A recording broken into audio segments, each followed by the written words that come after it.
This is a short video on using Google Priority and Workspace within Google Drive.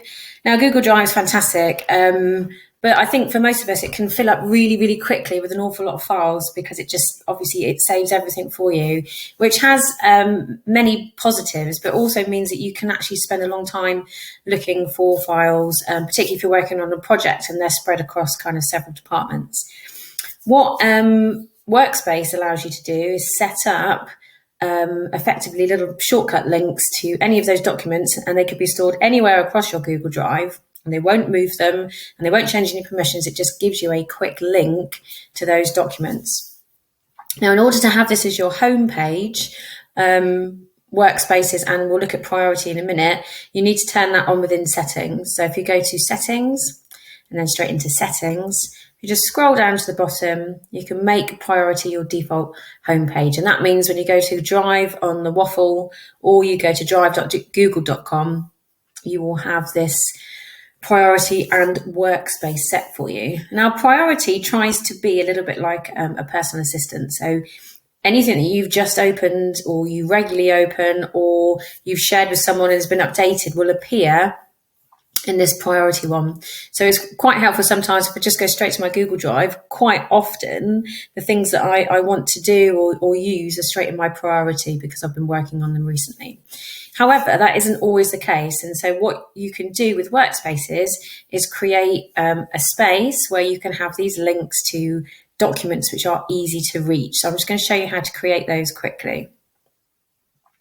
Workspaces, create, give it a project name. So let's just call this one computer science. I might stick my schemes of work in. Now I've already got this set up. So when you've given it a name, if the name is similar to any files that you've got, so straight away, look, you can see our scheme of work has come up.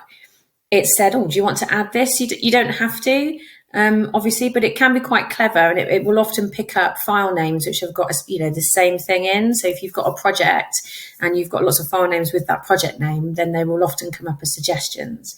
Or just do choose other files. Now you can go into your drive, shared drives,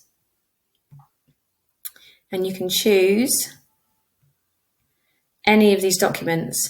Now it will only allow you to have 25 file limit, but I find that that's more than enough really. I tend to just have whatever it is I'm going to be working on this month, or projects that I might be having with another member of staff. So we've got several documents across the department or across a couple of departments, and by using Workspace I can have them all here as quick links, and they don't change the location and they don't change the permissions or anything like that. It's just a quick access space effectively.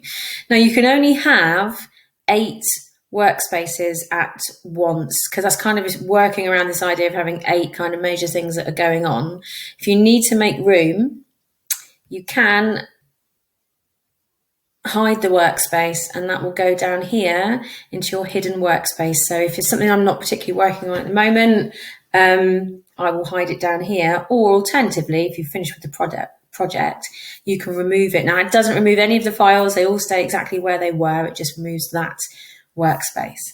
And if you need to add any point, you can just click on the workspace and add files, and it will often give you suggestions. As soon as you start clicking on them, it will give you some suggestions about other things that you might want to add as well.